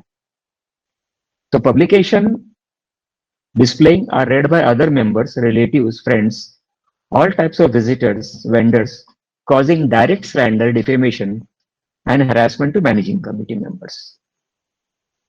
आप ये सोचिए कि जनवरी महीने में पिछले 10 साल का अनिल भाई का 100 रुपए बाकी था. जनवरी महीने में आपने उसका नोटिस लगा दिया उधर, और किसी कारणवश 6 महीने तक वो नोटिस लगा रहा वहां पे. 6 महीने में कम से कम 201 लोगों ने देखा होगा, सोसाइटी की बिल्डिंग के लोगों ने, जो उसके दोस्त आते होंगे, फ्रेंड्स आते होंगे, ये जो वेंडर्स आ रहे हैं, विजिटर्स आ रहे हैं, वो सारे लोगों ने देखा. 6 महीने तक देखते चले गए. 200, 300, 500 आदमी लोगों ने देखा. जून महीने में अनिल भाई ने किसी कारणवश बोला चलो ठीक है भाई, पैसा देते, मेरे पास पैसा आ गया, मैं पैसा दे देता हूँ सोसाइटी को, और सोसाइटी को पैसा दे दी. अब वो डिफॉल्टर से हट गया. लेकिन प्रश्न ये उठता है कि जो ऑलरेडी डिफेम कर दिया, उसको ऑलरेडी जो शर्मसार कर दिया, वो क्या वापिस हो जाएगा? क्रिमिनल लॉ तो ऐसा नहीं बोलता है. क्रिमिनल लॉ ये बोलता है कि अगर आपने कोई क्रिमिनल एक्टिविटी किया हुआ है तो वो रिवर्स नहीं होता है. एक बार आपने चोरी कर दिया और चोरी का सामान वापस कर दिया, तो कानून ये नहीं बोलता है कि अरे भाई आपने चोरी का सामान वापस कर दिया है तो वो चोरी नहीं कहलाएगा. चोरी हो गई, डिफेमेशन आदमी का हो गया, वो इरिवर्सिबल है, वो वापिस नहीं होने वाला है. पैसा देने के बाद भी आप रिवर्स नहीं कर सकते हो, और पैसा एक बार सोसाइटी को आ गया तो मैनेजिंग कमेटी ये नहीं बोल सकती है नाउ कि अरे तुमको डिफेम किया था मैंने, मैं तो वो डिफेमेशन वापस लेता हूं. क्योंकि 200 लोग हैं अलग अलग जगह पे से, कोई मलाड से आ रहा है, कोई चर्ची गेट से आ रहा है, कोई नीचे भाजी वाला है, वो भाजी वाले ने और 4 लोगों को बोल दिया कि अरे भाई वो अनिल भाई तो डिफॉल्टर है, सोसाइटी के पैसा वैसा देते नहीं है, संभाल के उसको उधारी खाता मत देना करके. वो सब तो रिवर्स हो नहीं सकता. Such nefarious nuisance by some managing committee is akin to circumventing the available legal recovery proceedings and using such illegal arm twisting tactics to recover legitimate or illegitimate money from defaulters. Once a person is defamed, such defamation cannot be reversed back. Under any circumstances. एक बार उस आदमी की बदनामी हो गई, उसको down कर दिया, उसके खुद के नजरों में डिफेम नहीं होता है। 1 साल के बाद में भी नहीं होगा और 25 साल के बाद में भी नहीं होगा। Even after the defaulter has paid back his dues, criminal prosecution also can be initiated against members। ये इंपॉर्टेंट है, आप थोड़ा सा ध्यान से सुनिएगा। Even after a defaulter member has paid back his dues, the defamation cannot be reversed back। Now more importantly, अभी आपने एजीएम में जनरल बॉडी मीटिंग में ये पास किया कि भाई 25 डिफॉल्टर का नाम, उनका नाम पब्लिश कर दो, और उस रेजोल्यूशन में आपने लिखा proposed by Sharma and seconded by Iyer साहब। आपको ये बता दूं कि criminal prosecution also can be initiated against members who propose and second such minuted general body resolutions. They are proposing and they are seconding कि भाई ये डिफॉल्टर का नाम है, इसको पब्लिश कर दो। कंक्लूडिंग में मैं आपको ये बोलना चाहूंगा कि majority of the managing committee members एक बार कुर्सी में बैठ पर चिपक जाते हैं, तो then they start showing their arrogant and aggressive attitudes towards their co-members, and then they start apathetically thinking of anti-member nuisance ideas and rules। तो कंक्लूजन में ऐसा आता है कि आप अगर मैनेजिंग कमेटी मेंबर हो तो आपको यह सलाह दी जाती है कि अगर क्रिमिनल प्रोसीडिंग्स नहीं करवाना है अपने आप के ऊपर, अपने जेब से पैसे नहीं खर्चे करने हैं, तो किसी भी मेंबर को बदनाम करने की कोशिश ना करें। रिकवरी प्रोसीडिंग्स फाइल करें। रिकवरी प्रोसीडिंग्स जीती आप या डिस्प्यूट प्रोसीडिंग्स फाइल करें। रिकवरी प्रोसीडिंग्स फाइल करें डिप्यूटी रजिस्ट्रार के कार्यालय में। डिस्प्यूट्स फाइल करें कोऑपरेटिव कोर्ट में। आप समझिए कि डिस्प्यूट क्या चीज है और रिकवरी प्रोसीडिंग्स क्या चीज है। I have already explained it to you. क्योंकि मेंबर के पास ऑप्शन बहुत से हैं आपके विरुद्ध में काम करने के लिए। मेंबर क्रिमिनल कोर्ट भी जा सकता है, मेंबर सिविल कोर्ट पे भी जा सकता है आपके विरुद्ध डैमेजेस के लिए फाइल करने के लिए। मेंबर कंज्यूमर कोर्ट भी जा सकता है और मेंबर कोऑपरेटिव कोर्ट भी जा सकता है। ये सारे करने के लिए सोसाइटी को काफी चक्करबाजी और काफी खर्चा भी हो सकता है। So I will conclude my lecture. हम लोग जो भी आज का कोई प्रश्न उत्तर है किसी का, तो then we will take their question answers one by one. Short questions by everybody. Mister Kapadia. You have stated correctly in bylaw 65 that the charges are already recorded. What can be charged? Now the last says Q. Item Q says any other charge. So which are they? Any other charge. My understanding would be that any other charge means some charge which the general body may approve and can be charged. Am I right or am I wrong? There are certain charges which the general body may approve by a prior notice agenda and passing of a majority resolutions. What are those charges? उदाहरण के तौर पे society is entitled to accumulate money funds for its usages for certain expenses। जैसे उदाहरण के तौर पे आपको एक एनओसी चाहिए, तो सोसाइटी बोलती है एनओसी फॉर सेल का चार्जेस होगा 100 रुपया, NOC for changing of electricity bill का चार्जेस होगा 100 रुपया, पासपोर्ट देने का इतना होगा, ये काम का इतना होगा, वो काम का इतना होगा। दिस आर ऑल, एंड ऐसे ही आप इसको 25 और एग्जाम्पल्स आप ले सकते हैं। There is no end to it, and this all charges, because it is not there specific in the bylaws, this will be all classified under that other charges. But other charges will not have stand-alone legal charges to that particular individual member। अगर society ने 100 रुपया legal charges पे खर्चा किया हुआ है, तो वो 100 रुपया will be divided amongst all the 100 members of the society। एक आदमी को नहीं लगा सकते। जैसे ही वो एक आदमी को लगाया, वो डिस्प्यूट के कैटेगरी में चला गया, अब वो रिकवरी प्रोसीडिंग्स फाइल नहीं हो सकती। Also, see, another thing I understand that if you have not initiated legal proceedings for 3 years, then the member may not pay or will not be liable to pay the maintenance charge. Is it right? Because somebody has stated that. See, now I'll explain to you some technical terms. There is a central legislature called the Limitation Act. वो central legislature है। MCS जो act है वो state legislature है। कानून बोलता है कि central legislature will always supersede और override the state legislature, state कानून। अगर हम ये इसको सही मानते हैं तो लिमिटेशन एक्ट 3 साल का होता है रिकवरी के लिए, रिकवरी प्रोसीडिंग्स के लिए 3 साल का लिमिटेशन एक्ट है। तो अगर आपने 3 साल तक रिकवरी प्रोसीडिंग्स फाइल नहीं किया हुआ तो क्या आप उसको फाइल कर सकते हो, यस और नो? अब यहाँ पे टेक्निकल प्रश्न ये आता है कि जो अधिकारी है जो ठीक से कार्यवाही नहीं करता है यहाँ से, वो ये बोलता है कि नहीं मुझे वो सब पता नहीं है, आप कोर्ट में जाइए ये सब चीजों के लिए, लेकिन मैं पास कर दूंगा रिकवरी प्रोसीडिंग्स, 10 साल का होगा तो भी पास कर दूंगा। लेकिन अगर मेंबर ने उस अमाउंट के ऊपर डिस्प्यूट खड़ा किया है, रिमेंबर दिस शब्द, this word dispute, DISPUT in capital and in bold, is very very important during this recovery proceedings under 101 और under 91।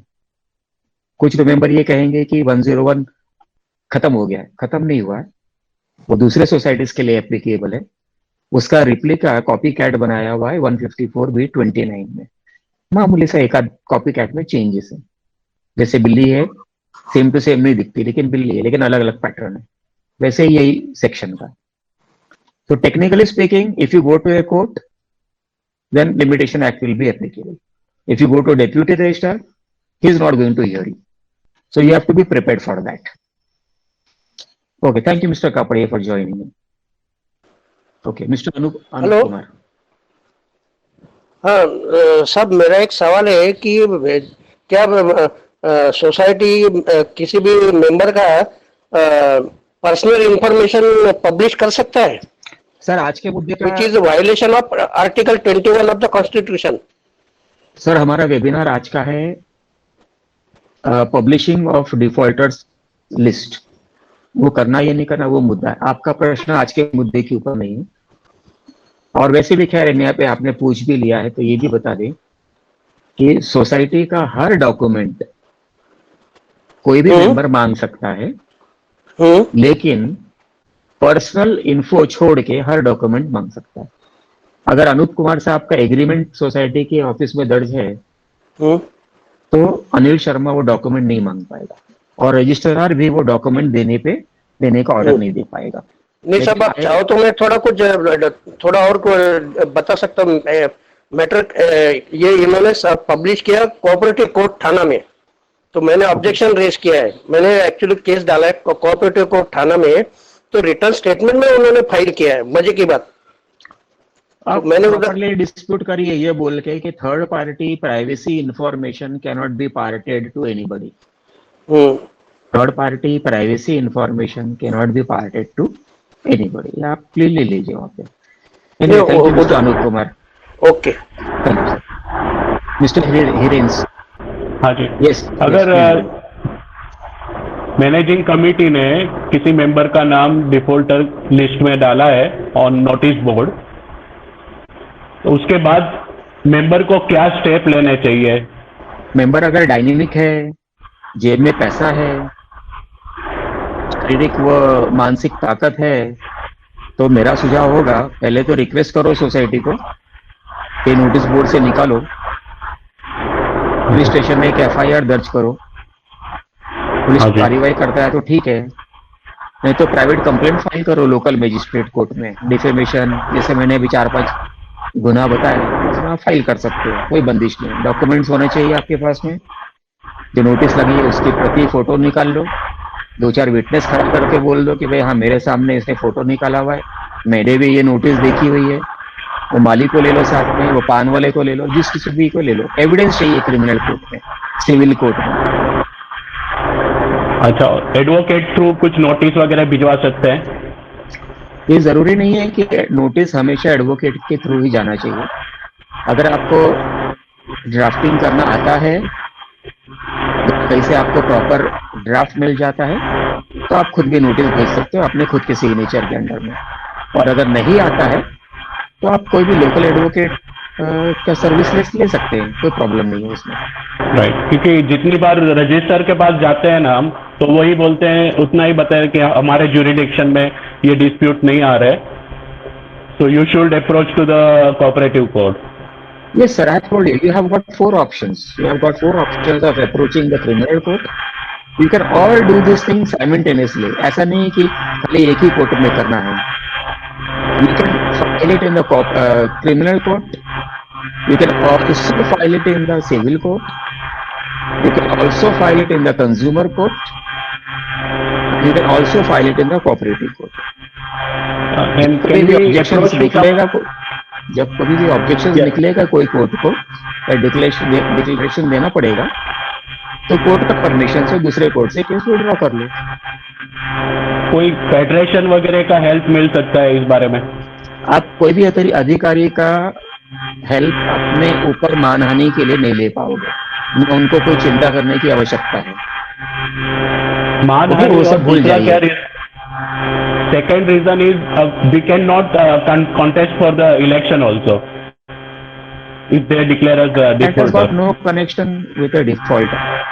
That has got no connection. पूरी सोसाइटी की मैनेजिंग कमेटी जानबूझ के ये परेशान करने वाली हरकतें करती है कि उसको पहले से डिफॉल्टर घोषित कर देती है, ताकि वो आते इलेक्शन में खड़े नहीं हो सके और उनके खुद की टीम है। ये चालबाजी चलती है सोसाइटी में, आपके सोसाइटी में नहीं, हर लगभग 90% सोसाइटीज में ये चलता है। Anyway, thank you mister Hirens for joining in today. Viju Chauhan, are you there madam? Yes sir. Yes, question please.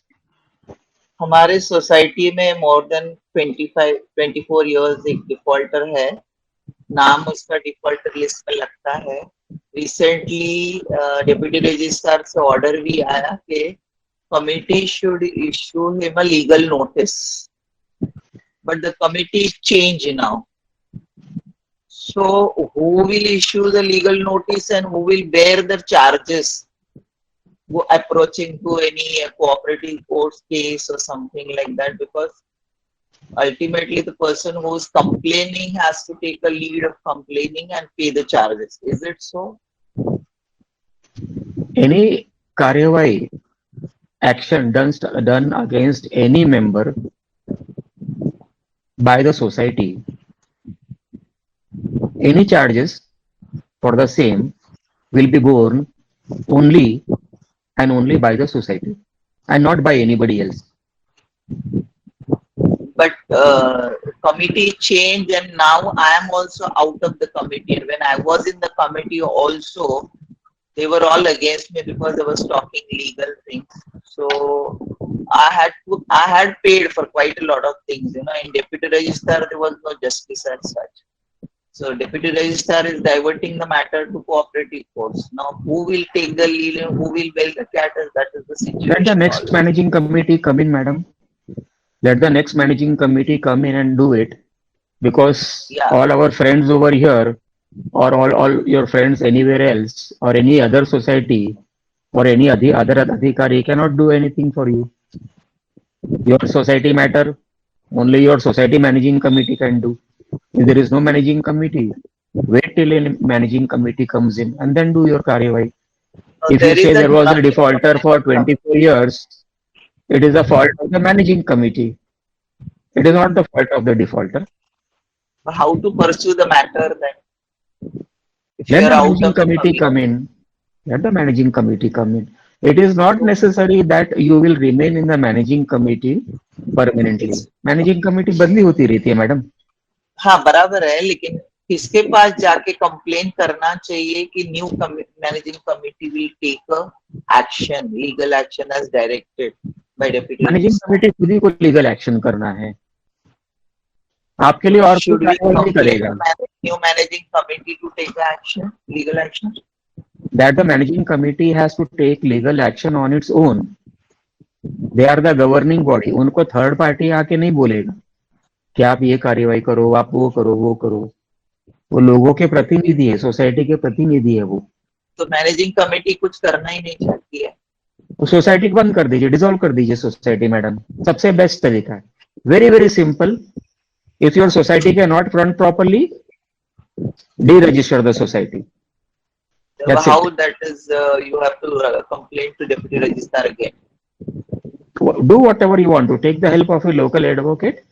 He will do your deregistration. If all the members are dissatisfied with the society affairs, deregister the society. तनावग्रस्त जिंदगी जीने में कोई मजा नहीं है madam. अगर तकलीफ हो रही है तो उसको तकलीफ को हटाने की कोशिश करो. Anyway, thank you ma'am for joining in. Another question is Swapna Raut is waiting for your. Swapna Raut, कोई आप हैं वहाँ पे? Hello, yes sir. हाँ बोलिए सर, मैम. एक सोसाइटी में ऐसे हुआ है कि एक मेंबर है, उन्होंने अपना फ्लैट रेंट पे दिया है और उन्होंने कुछ कारणवश उनको leave and license agreement society में जमा करने के लिए टाइम नहीं मिला, तो सोसाइटी ने उसके लिए चार्जेस लगा दिए हैं. तो अभी इसके अगेंस्ट केस फाइल कर सकते हैं क्या? यस मैडम, क्योंकि वो चार्जेस जो लगाया है सोसाइटी ने वो बायलॉज के अंतर्गत नहीं डिफाइन किया हुआ है. ओके. और मनमाने ढंग से चार्जेस लगाते जाना, ये तो कई मैनेजिंग कमेटी की फितरत होती है ना. मैं कुर्सी पे आ गया हूँ तो मेरा मन मर्जी करूंगा, मैं अपना कानून बनाऊंगा, मैं ये बनाऊंगा, वो बनाऊंगा. मैं पार्लियामेंट हो गया, मैं लोकसभा हो गया, अपना अपना कानून बनाते जाऊंगा मैं.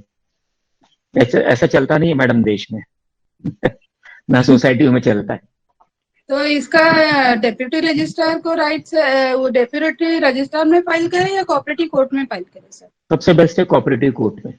कोऑपरेटिव कोर्ट में. और उससे भी ज्यादा बेस्ट सोचना है अगर, हाँ. और अगर प्रॉपर डॉक्यूमेंट्री एविडेंसेस है तो कंज्यूमर कोर्ट में फाइल करिए. Okay sir. और आप वहां पे कंज्यूमर कोर्ट में तो शारीरिक व मानसिक तनाव के लिए आप कंपनसेशन और डैमेजेस भी क्लेम कर सकते हो. कोऑपरेटिव कोर्ट में कुछ नहीं मिलने वाला है. डेप्यूटी रजिस्ट्रार के ऑफिस में भी कुछ नहीं मिलने वाला है. ओके. और क्रिमिनल कोर्ट में भी कुछ नहीं मिलता है. ये जो क्लेम करने का जो प्रक्रिया है वो सिविल कोर्ट में और कंज्यूमर कोर्ट में है. बाकी जगह डैमेजेस कंपनसेशन का प्रोविजन नहीं है madam. Okay sir, thank you so much sir. Thank you. Next question is by Rishi Kapahi. So the question is that you see when a managing committee has been informed about a bill or a series of bills that are disputed, but they continuously raise the new bills and also adding interest to the previous bills, and are then publishing the member as a defaulter on multiple notice boards in the society. There are two things, sir, that I want to ask in this. One is that can we take the stipulated action, and also since they charge interest continuously at 21%, is that interest actually payable, sir, when the bills are disputed? Presuming उस member को ये बोला गया कि आपने tenant रखा है, उसका शिफ्टिंग चार्जेस 20,000 रुपये हम लगाते हैं. Okay. और आपने बोला कि नहीं 20,000 रुपये पे नहीं दूंगा, मैं इसका 2 रुपये भी नहीं देने वाला हूँ. तो आप वो डिस्प्यूट में चला गया. अब आप क्यों बोलोगे कि 2 रुपये भी नहीं देने वाला हूँ? क्योंकि आप ये बोलोगे कि बायलॉज में उसका प्रोविजन नहीं है. Right. जैसे मैंने शुरू में बताया कि ड्यूज क्या चीज है, डिफॉल्टर क्या चीज है और बायलॉज क्या चीज है. तीनों चीज कॉम्बिनेशन में देखा जाता है. Right, sir. तो अगर बायलॉज में ये लिखा ही नहीं है कि लीव एंड लाइसेंस वाले से 20,000 रुपये लेना है शिफ्टिंग चार्जेस और आपको नहीं पे करना है, तो वो डिस्प्यूट में चला जाता है. अगर वो अमाउंट डिस्प्यूटेड है तो उस पर इंटरेस्ट लागू नहीं पड़ता है. लेकिन ये सारे चीजों में सक्सेस हासिल करने के लिए आपको कोऑपरेटिव कोर्ट में ही मैटर फाइल करना पड़ेगा. आपका रजिस्ट्रार साहब ये सुनने को तैयार नहीं है. Oh, I see. Okay. ठीक है. एंड डिफॉल्टर नोट, ये ऐसे केस में डिफॉल्टर का नाम भी पब्लिश करना गैर कानूनी है। डिफॉल्टर का नाम ऐसे ले लो या वैसे ले लो या कैसे भी ले लो, Right. पब्लिश करना गैर कानूनी है। Okay, sir. मैंने जैसे शुरू में थोड़े समय पहले बताया कि डिफॉल्टर का नाम पब्लिश करने का जो अधिकार मिला हुआ है वो कुछ केसेस में आरबीआई डिफॉल्टर यानी बैंक डिफॉल्टर्स को दिया गया, बाकी और कोई प्रोविजन नहीं है कहीं पर भी। Right, sir. Okay. Thank you so much, sir. Sir flat number डाल सकते हैं क्या नाम की जगह? क्या बोल रहे हैं सर जी? नाम नहीं डालेंगे लोग आजकल, वो फ्लैट नंबर डालते हैं डिफॉल्टर्स के लिए। फ्लैट उनको फ्लैट नंबर डाल दीजिए। सेक्रेटरी का फ्लैट सेक्रेटरी का था क्या सर? फ्लैट जो है वो सेक्रेटरी का था क्या या चेयरमैन का था? तो ये लोग क्या करते हैं कि डिफॉल्टर्स के आजकल नेम्स पब्लिश नहीं करते हैं, they write the flat number 203 defaulter amount, they don't write the name of the person और the name of the person. Sir जी मैंने आपको पूछा कि फ्लैट जो है वो क्या सेक्रेटरी के नाम का है क्या वो फ्लैट? आपने अगर मेंबर का ही है। मेंबर का है तो जो मेंबर का है वो डीम्ड डिफेम्ड हो गया वो। Okay, noted sir, you cannot say that कि वो फ्लैट खाली डाले, तो खाली रकम डाल दो ना, फ्लैट नंबर भी क्यों डाला है फिर आपने? नोटेड। आप फ्लैट मत डालो, फ्लैट नंबर भी मत डालो, खाली रकम डाल दो साहब। तो सर ये तो क्या है, वो बायलॉज के अंदर में 3 या 6 महीने के तक अगर पेमेंट नहीं किया मंथली सोसाइटी का बिल तो वो अपने आप ही डिफॉल्टर हो जाता है। तो सोसाइटी में तो 80% से ज्यादा लोग बायलॉज को तो छोड़िए, वो एक्ट में लिखा हुआ है अभी, है ना? बायलॉज में तो लिख देंगे कि 6 महीना या साल भर, लेकिन अगर एक्ट में लिखा हुआ है 3 महीना तो बायलॉज की कोई अहमियत या कीमत नहीं रह जाती है फिर। ओके, मिस्टर लक्ष्मण राज का कोई प्रश्न है? Mister Laxman Raj, are you there? Sir जितना भी बिल्स होते हैं वो नेक्स्ट बिल में कैरेट फॉरवर्ड होता है अमाउंट, तो ये कंटिन्यूस 3-4 साल 5 साल वो एरियर्स चलते ही जाते हैं। आप क्या पूछना चाह रहे हो सर? लिमिटेशन का पूछना चाह रहे हो? कि नहीं, मेरा कहना है कि लास्ट 5 साल 7 साल से वो डिस्प्यूटेड एरियाज चलते ही जाते हैं, उसका ब्रेक कहीं लगता ही नहीं है। 21% भी इंटरेस्ट लगता ही जाता है। तो उसको रोकने का और तरीका, मैनेजिंग कमेटी कभी रिकवरी के लिए जाती नहीं है, उनको तो फायदा है 21% मिल रहा है उनको। ऐसा हम लोग सोचते हैं कि उनको फायदा है, या मेंबर सोचता है कि मेरे ऊपर कार्यवाही नहीं हो रही है तो मैं भी सोता रहता हूँ, मैनेजिंग कमेटी भी सोचता है कि मैं भी सोता रहता हूँ, मेरे को तो 21% इंटरेस्ट मिल रहा है। गलतफहमी कैसे आती है कि मुझे 21% मिल रहा है? वो मिल रहा है सोसाइटी को, और आप ये बताने की कोशिश करते हो कि भाई सोसाइटी को मिल रहा है तो 21% क्यों रोका जाए। लेकिन दूसरा भी तो एक कानून है 73(1)(a) जहाँ पे ये बोला गया हुआ है कि मैनेजिंग कमेटी को कार्यवाही करनी है, उसका ड्यूटीज करनी है। बायलॉज में भी लिखा हुआ है सेक्रेटरी का ड्यूटीज 137 या 147 बायलॉ नंबर में। आप बायलॉज को फॉलो करोगे या अपना मन मर्जी का करोगे? सोसाइटी का जो बायलॉज है तो बाउंड है ना सब जन फॉलो करने के लिए। अगर 100 मेंबर है तो उसमें ये तो नहीं बोल सकते ना कि मैं नहीं फॉलो करता, बाकी 90 बोलते हैं ठीक है मैं फॉलो करता हूँ। एक कानून बोले एक फॉलो करना है, एक नहीं करना है। सेक्रेटरी बोलता है कि मैं रिकवरी प्रोसीडिंग फॉलो नहीं करूंगा, लेकिन उसका ड्यूटी में वो फेल होता है। वो सेक्शन 73 बोलता है कि भाई if you fail you are guilty of deficiency, you are guilty of negligence, you are guilty of omission. आपने ये सब ओमिशन किया हुआ है, वो रिकवरी अमाउंट किसी कारणवश आप नहीं कर पाए एक समय पे, तो वो जो रिकवरी अमाउंट है वो मैनेजिंग कमेटी को भरना होगा, because managing committee has caused a loss to the society by their deficiencies, by their omissions. Please remember this thing. ये इन्फोर्स करने वाली बात है। Thank you sir, thank you. और कई सोसाइटी सोचती है कि चलता है 21 इसे हर जगह। हाँ 21 वही लालच होती है, वही लालच। हाँ, मैंने लेक्चर के शुरू में कवर किया सब ये चीज। Okay, anybody else has any question? Chat box में कुछ है क्या? Yes, can I? हाँ मैम। बोलिए। सर, मेरी सोसाइटी में एक मेंबर ने रिपेयर फंड का पैसा पार्टली अटका दिया कि मेरी ग्रिल बरोबर पेंट नहीं हुए इसलिए मैं ये नहीं भरता हूँ। तो हमने बोला कि आपको वो हम बाद में देख लेंगे, पर आप पैसा ऐसे अटका नहीं सकते हैं। तो बोला आप मैं इसका इंटरेस्ट नहीं भरूंगा, मैं ऐसा करके वो भरा नहीं। अभी 3 बरस के बाद उसने पैसा भरा पर इंटरेस्ट नहीं भरता है, तो अभी हम रिकवरी के लिए जा सकते हैं क्या?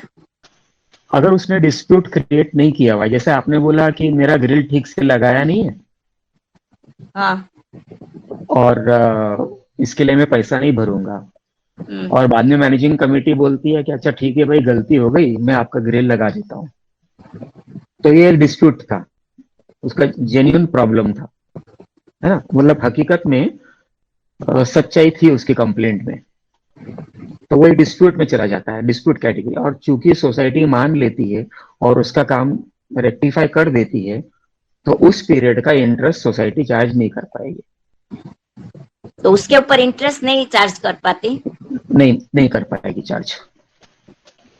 ओके, अगर डिस्प्यूट रेस कर दिया हुआ है, सोसाइटी ने मान लिया है उस चीज को, सोसाइटी ने रेक्टिफाई कर दिया है, तो it is an established negligence of the society.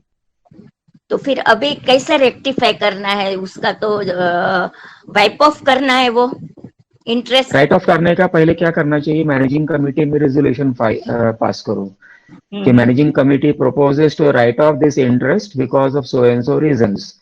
The same is to be put up before the general body for ratification. फिर जनरल बॉडी में वो रेजोल्यूशन लेके आओ कि ये ऐसा ऐसा कारण है, agenda to discuss and decide to waive off the interest of flat number so and so for so and so reason, और जनरल बॉडी में पास करो। एक बार पास हो गया तो अकाउंटिंग एजेंसी को वो रेजोल्यूशन दे के बोलने का कि भाई ये अमाउंट बिल में से रिड्यूस कर दो, बात खत्म हो गई। Okay, it is very simple, very very simple actually. Thank you madam for joining in. Thank you. Hello. Okay, Mr. Gajendra. Yes. Yes, sir. Thank you. Yeah. Yes, I want to ask whether this disputed amount can be refunded by the deputy registrar. He can give order for refunding the disputed amount, or we have to go to the cooperative court? Anything which comes under the word dispute.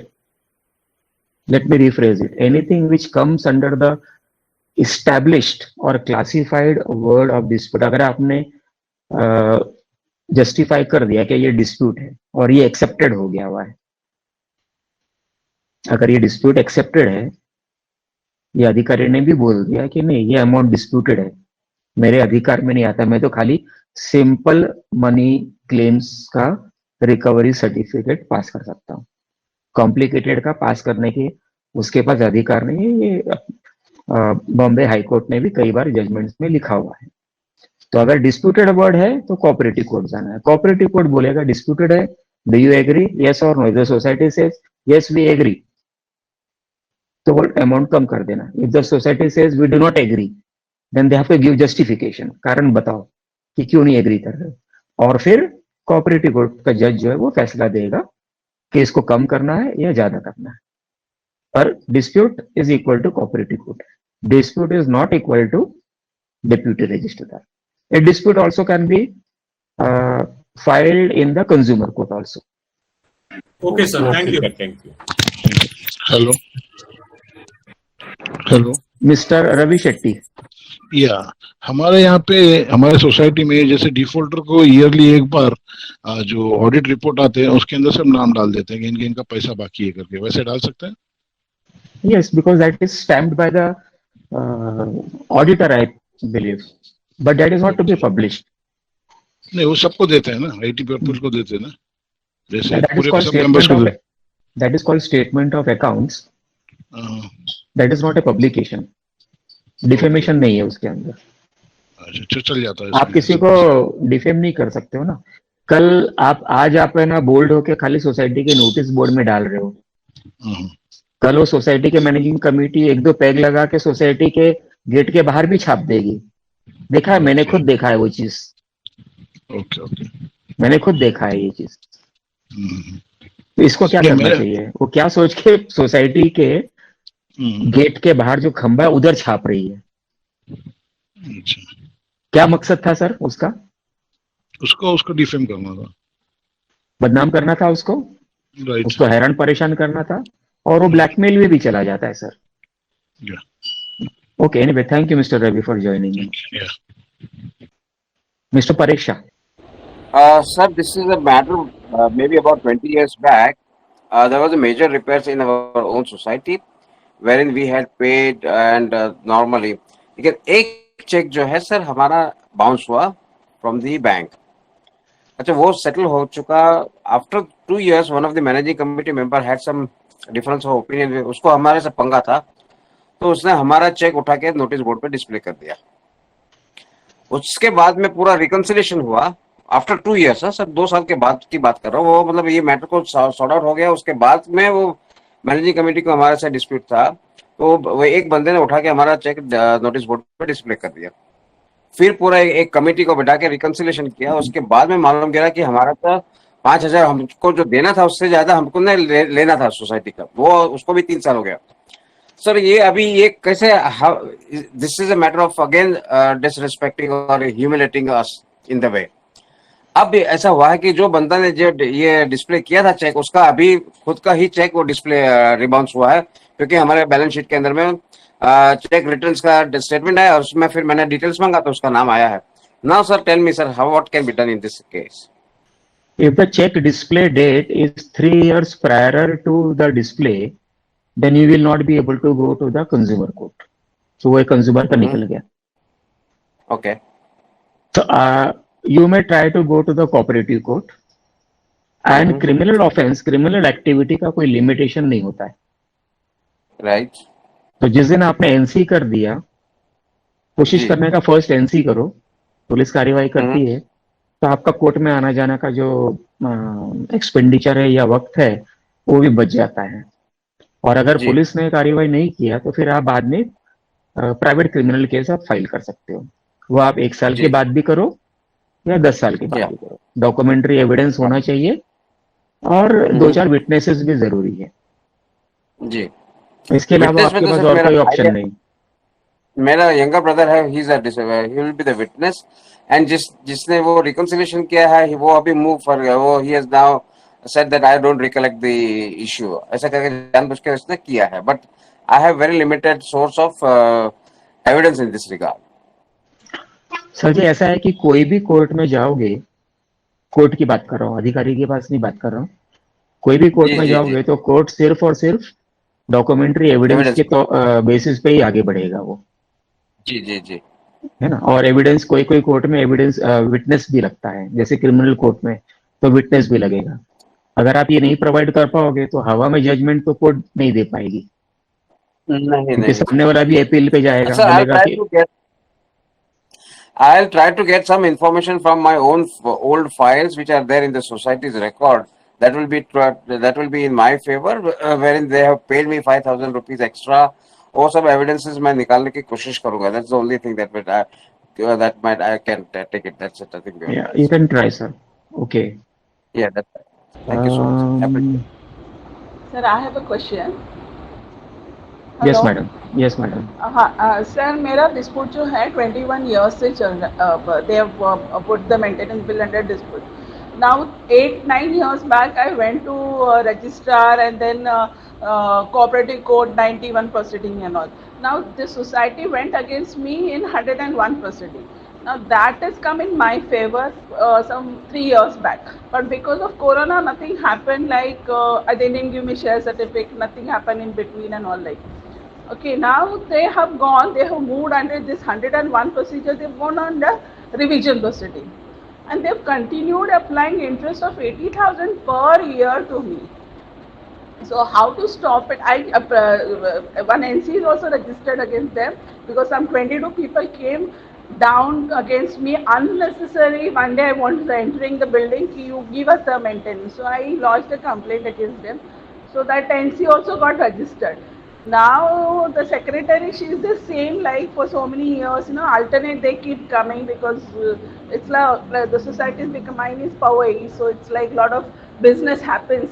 So they are not leaving, only two groups take over and all like that it is happening. Now I want to ask you, like, are they eligible to apply me 80,000 interest per year even after getting the 101 proceeding order in my favor? Have they gone for appeal? That we have to check it out. Only revision, sir. Only revision to divisional registrar. So if the revision is proceeding is still going on under 154, Yes, let sir. the result come out and then you can think of going forward. Before that, you will not be able to do anything. Thank you for joining in, ma'am. Okay, okay. Thank you. So Jindal, go ahead. Yes, sir. अभी आपने उनका जवाब दिया था, थोड़ा सा clarification मांगना था. जैसे ऑडिटर सर्टिफाई करता है balance sheet, some people make advance payment, so it's written in the balance sheet, the liability side that it will receive in advance, because many people NRIs and all लोग पहले advance payment कर देते हैं साल भर की. तो उसी प्रकार से जो आउटस्टैंडिंग होती है पेमेंट वो भी आती है बैलेंस शीट में कि इतनी आउटस्टैंडिंग है. और ऑडिटर राइट्स द रिमार्क की society must concentrate on recovering the outstanding from the members and clear the account. तो अभी एजीएम में अगर कोई सवाल पूछे कि आउटस्टैंडिंग किसका है और अगर उनको एजीएम में जवाब देना पड़े तो ऑटोमेटिकली मेंबर का नाम आ जाएगा ना जो जिसकी आउटस्टैंडिंग है. ठीक है, से मुझे डिफॉल्टर बना दिएगा. एजीएम में नाम आने का it is a internal proceedings है ना, इन हाउस प्रोसीडिंग जिसको बोलते हैं. तो उसमें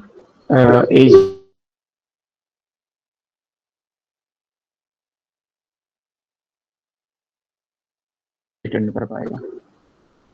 तो वो जो डिफेमेशन और ये स्लैंडर का जो क्राइटेरिया है वो फुलफिल नहीं होता उसके अंदर.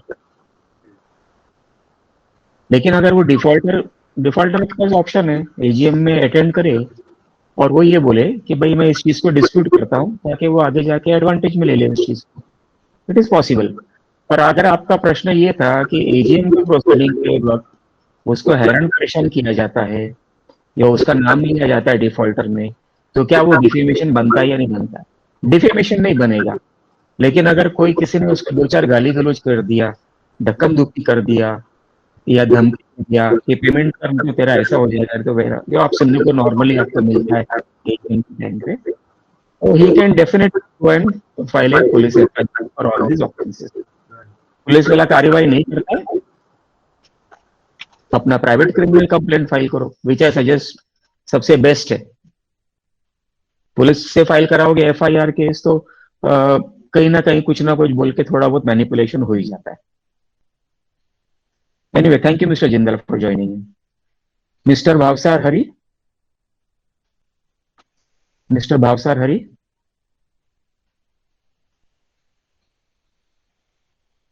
Please unmute yourself mister Bhavsar.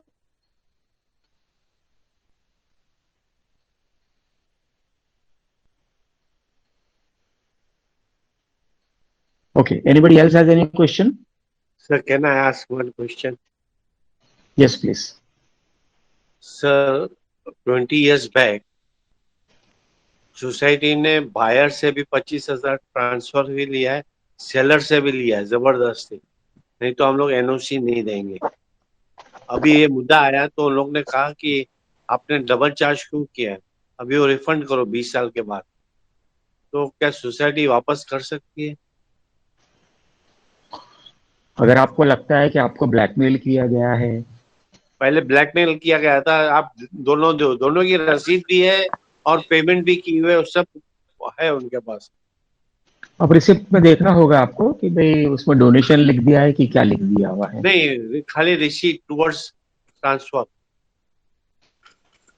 I think you need to go to check out with an local lawyer and study this matter. बोलते 20 साल पहले का रिकवरी आज मत बोलो, जो दे दिया रिकवरी नहीं कर सकते हो, लेकिन क्रिमिनल कोर्ट में पक्का मैटर डाल सकते हो आप. बाकी रिकवरी तो नहीं होगा, 3 साल के बाद तो कहीं पर भी कुछ भी नहीं होगा. Okay, thank you. Hello sir, Hiren speaking. Hello. Yes mister हिरन, यस। अच्छा, बिल पूरा गलत रेज किया है, जिसमें प्रॉपर्टी टैक्स भी एक्सेस अमाउंट डाला हुआ है, और कैलकुलेशन अंडर जो मेंटेनेंस अमाउंट है वो भी गलत, तो कैलकुलेशन भी गलत किया हुआ है। तो मैंने रिफंड के लिए मांगा हुआ है और स्टॉप पेमेंट किया हुआ है, but since 2020 they are not replying to my this letter also, neither they are giving refund to excess payment। करीब 50,000 excess उन लोगों ने लिया हुआ है पैसा अंडर प्रॉपर्टी टैक्स, और हर एक मेंबर को अगर वो रिफंड करेंगे तो करीब 10-12 लाख रुपए उन लोगों को रिफंड करने को आएगा। That's why they are not refunding the amount also. आपका प्रश्न क्या है इसके अंदर? तो अभी उन लोगों ने मेरा नाम वहां नोटिस बोर्ड पे डिफॉल्टर में डाल दिया है, इंस्पाइट और मेरा डिस्प्यूट भी नहीं सोल्व किया है। ये जो रिफंड अमाउंट के लिए मैंने लेटर डाला था वो नोटिस बोर्ड के लिए तो जैसे हमने चर्चा की है, अभी आपके पास क्रिमिनल कोर्ट वगैरह का भी ऑप्शन ओपन है, आप वो कर सकते हो आपके लोकल एडवोकेट के कोऑर्डिनेशन से। और अगर 2020 का मैटर है और ये जो आप अमाउंट बोल रहे हो, तो आपको खुद ही सोच के कोऑपरेटिव कोर्ट में ये डिस्प्यूट फाइल करना है। और अच्छा, इफ यू अगर आपके पास प्रॉपर डॉक्यूमेंट्स हैं, एविडेंसेस हैं, तो आप कंज्यूमर कोर्ट में भी फाइल कर सकते हो, जो कि मैं यूजुअली सलाह देता हूँ कि कोऑपरेटिव कोर्ट में तो डाल ही दीजिए एडिशनली, क्योंकि कंज्यूमर कोर्ट में प्रोविजन है additionally, it is not alternatively. So additionally का मतलब ये होगा कि आप यहाँ पर भी फाइल कर सकते हो और यहाँ पर भी फाइल कर सकते हो।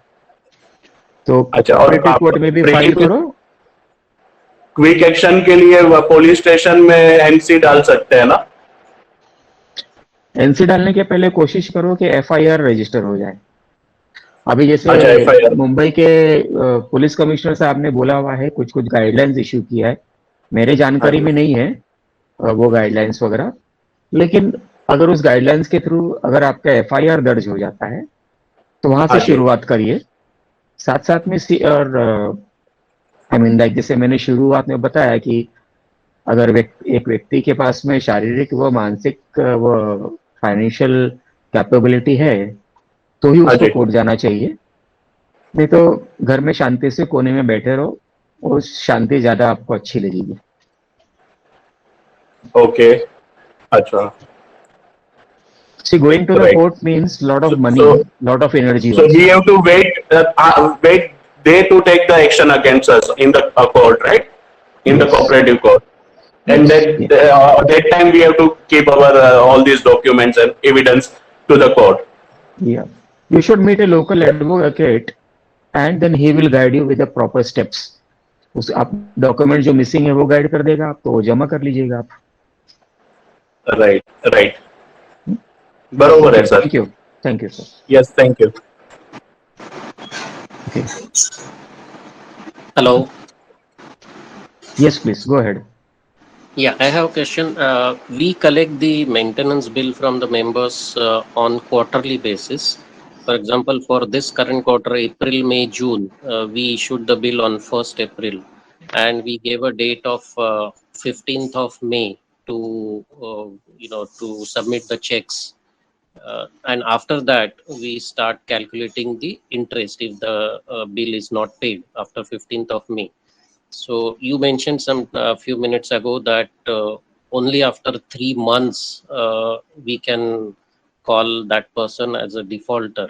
So that interest charging part, can we start from that 1.5 month that we are currently doing, and do we have to wait for 3 months, or we can call him a defaulter after 1.5 month? Sir, defaulter और dues और interest ये तीनों अलग अलग कर दीजिए। Okay, है ना? अगर ड्यूज नहीं दिया, ड्यूज का मतलब है जो भी फिगर, जो भी आंकड़ा सोसाइटी को देना है, वो रिपेयर फंड वाला हो या सर्विस मेंटेनेंस चार्जेस हो या इंटरेस्ट हो या जो भी सोसाइटी ने डिमांड किया आपसे, कानूनी तौर पे या गैर कानूनी तौर पे, उसको ड्यूज बोला जाता है।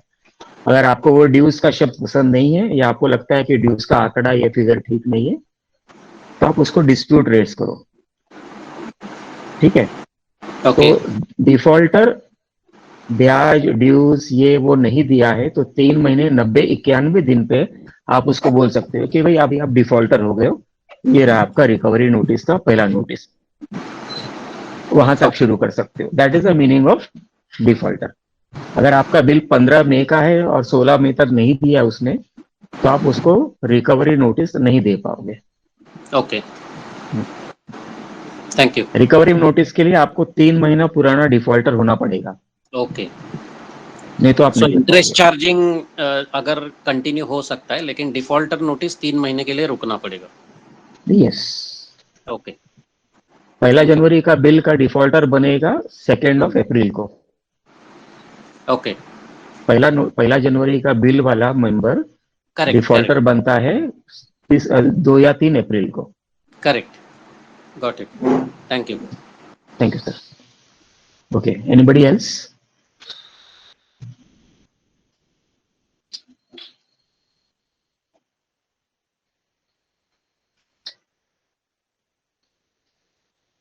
मोरे साहेब, आपण आलेले आहात,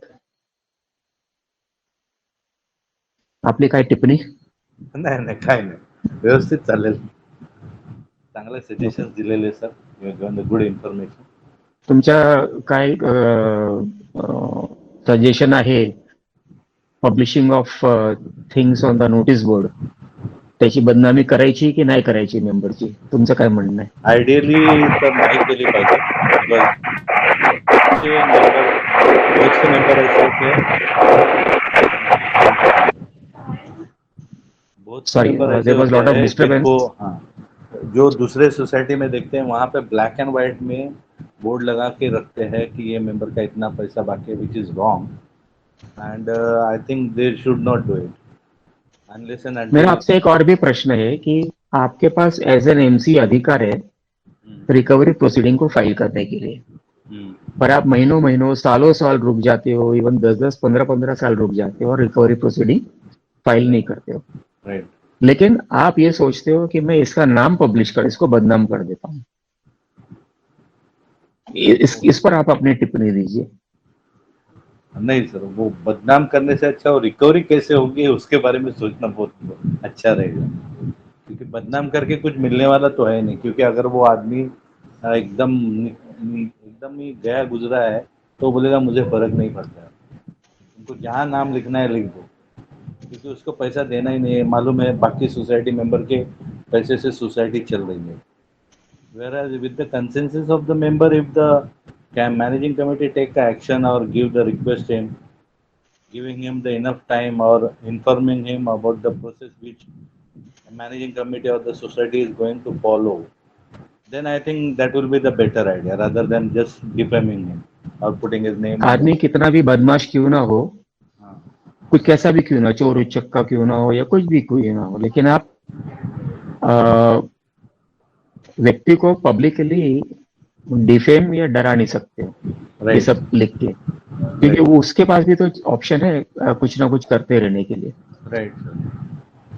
Dilip Joshi, are you there, Mr. Dilip Joshi? Yes, I'm here.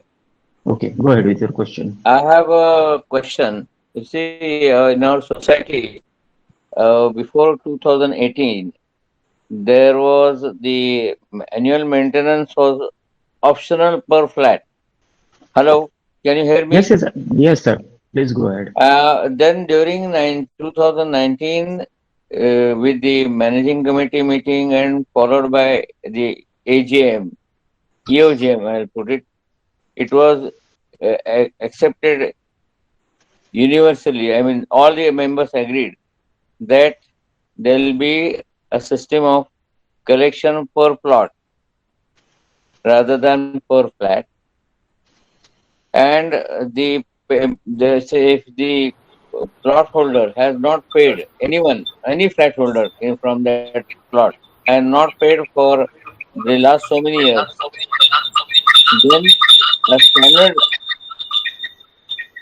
a standard amount of 10,000 for the past without adding any interest to it will be charged, and an X amount per annum, something like 3,000 to 5,000 per annum will be charged to them. So we have one person, one flat holder, rather one plot holder, who has not paid anything in the beginning and paid something lump sum amount. Okay, over 2 years period, last 3 years period, he has paid only twice, and the interest accrued is something like 3,500 4,000 rupees. So can we make the recovery process faster for this particular plot holder? Yes, if you have the proper documentary evidence, statement of accounts, then you may file your recovery proceedings by following due procedures of law. If the amount is not disputed before the cooperative registrar, if the amount is disputed before the cooperative court. This is the procedure that you will have to follow. Yes, but what someone of our managing committee member said, that before 2018 it was not compulsory, so you cannot charge. You will have to refer to your bylaws. If the bylaw states the charges, if the bylaw states the interest amount, then Yes, if it the is bylaws is 30 years old or 50 years old, then all those things are chargeable, subject to limitation, subject to dispute criteria, and so on. Okay. Anyway, Thank thank you, you. Mr. Joshi, for joining in. Mr. Bhav, sir, बोलिए sir. Yes, sir. Sir, I was asking you, suppose in the general body, UDC contribution has been passed, about 20,000, some amount has been passed. And What is after, UDC, sir? Huh? What is UDC? Unilateral deemed conveyance amount. Okay, unilateral. This That deemed okay, take, okay, go ahead. contribution has been passed in the general body, and most of the members are paid. Some of the few members have not paid so far. So after we have given the twice, thrice times, okay, you pay by this time. After I think about 6 to 7 months also, they were not paid. And in the general body pass, this amount will be included in their maintenance bill. It was passed like that. So after that also, in their maintenance bill also, they are not paying this amount. So how we can recover from that? अभी जैसे मैंने थोड़ी देर पहले किसी की query पे ये बताया था कि अदर चार्जेस का क्या क्या मतलब निकलता है। इसी तरह आपका अगर deemed conveyance proper prior notice agenda बनाया रहा होगा आपने, और उसके बाद में जनरल बॉडी में प्रॉपर रेजोल्यूशन पास किया होगा मेजॉरिटी वोट के साथ में, and if that resolution is properly proposed by so and so, seconded by so and so, and passed unanimously, then it becomes binding on all the members of the society. फिर वो आदमी ये नहीं बोल पाएगा कि मैं इसको नहीं भरना चाहता, unless and until वो ये dispute create करे कि भाई ये डीम्ड कन्वेंस का आपने जो 100 रुपया बोला हुआ है, ये 100 रुपये नहीं होता है, इसका सिर्फ 10 रुपया होता है, एंड मैनेजिंग कमेटी उसको जस्टिफाई नहीं कर पाती है कि भाई 10 रुपया नहीं, इसका ये 100 रुपया है, ये रहा उसका बिल या अप्रोप्रिएट डॉक्यूमेंट। तो अगर मैनेजिंग कमेटी ये प्रूव करती है कि भाई वो 100 रुपया का है, तो उसका डिस्प्यूट स्टैंड नहीं होता है। और मैनेजिंग कमेटी अगर ये प्रूव नहीं कर पाती है, see just sanctioning amount in the general body without proper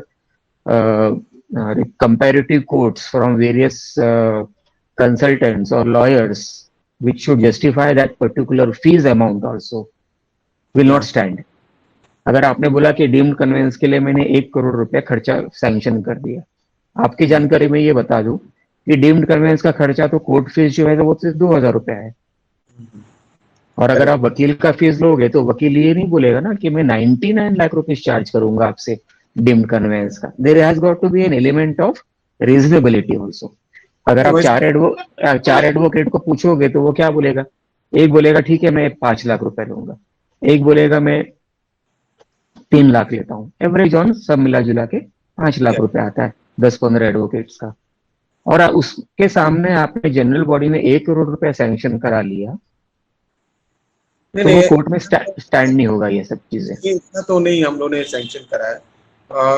reasonable I'm amount. not saying that, Mr. Babu sir. I'm not saying that. I'm saying कि whatever amount you have had it sanctioned, if a person has raised a dispute, then you need to justify that particular amount. No, but so far nobody have objected at that amount. Whatever amount. आपने अभी बताया ना कि कोई नहीं दे रहा है. नहीं, वो अभी नहीं दे रहा, उसका रीजन अलग है, क्योंकि वो जिन्होंने पास किया वही पर्सन्स नहीं दे रहा अभी. किस कारण से नहीं दे रहा है? क्योंकि वो बोलता है नहीं, हमको हमारे builder will do this, we will not do. ऐसा राइटिंग में उन्होंने कुछ भी नहीं किया है. वो बोल रहा है बिल्डर से लो कन्वेंस, और वो जनरल बॉडी मीटिंग में आके पास भी करता है रेजोल्यूशन. फुल कमेटी थी, वो चाहती है कि ये बिल्डर के थ्रू हुए, लेकिन हम लोग सोसाइटी के maximum members, more than 70% members are already agreed. नहीं, हमको डीन को में हमारा एडवोकेट अपॉइंट करके करना है, तो उसको थ्रू प्रॉपर प्रोसीजर से हमने किया पूरा उसको. वेल, अगर जनरल बॉडी में रेजोल्यूशन पास्ड है और प्रॉपर जस्टिफिकेशन भी अवेलेबल है आपके पास उस फिगर का, खर्चे का, हाँ, तो then everybody is bound to it. अगर आप उसको जस्टिफाई नहीं कर पाए तो फिर आप वो चार्ज नहीं कर पाओगे. जैसे मैंने आपको अभी एग्जांपल दिया, it will depend on the cleverness of the defaulter person. अच्छा, उसके ऊपर वो समझो 3-4 महीने से समझो नहीं दिया पेमेंट, तो can he will be a defaulter? Can he will be? If it is mentioned, if the amount is mentioned in the bill, and under section 154B1 bracket 12, he will be classified as a defaulter. Read with, of course, that there is another section for defaulter, 154B1 11 and 12. both के under में अगर दोनों satisfy होता है तो आप बोल सकते हो कि ठीक है भाई वो डिफॉल्टर है करके. वो डिफॉल्टर है. हाँ. So suppose ठीक है, तो this way we can recover from that defaulter notice डाल के. Yes sir. फर्स्ट नोटिस देना, सेकंड नोटिस देना, थर्ड नोटिस देना, उसके बाद उसके पास से रिकवर कर सकते हैं हम लोग. Meet a local lawyer first, show him all the documents, show him your justification queries, and see whether he says your justification is true or false. And the resolution में कितना members ने पास किया हुआ है resolution, क्या justification दिया, वो सब चेक करना होगा सर. नहीं, वो प्रॉपर सब किया हुआ है actually. Okay sir, thank you for joining in. Okay, we will conclude today's webinar. By the way, I invite anybody, all our friends, if they want to share any of their good or bad experiences of your society, I invite you to share your experiences on our webinar. If you wish to, then please coordinate with me on my mobile number that is there already on the screen. And your speaking will support and motivate other members also. Now, with the permission of all the participant friends, we will conclude today's webinar. Thank you all friends for attending and supporting this knowledge sharing webinar. Wishing all friends a healthy and peaceful life forward. Thank you everybody. Thank you sir. Bye bye. Bye bye. Thank you sir. Thank you. Thank you sir.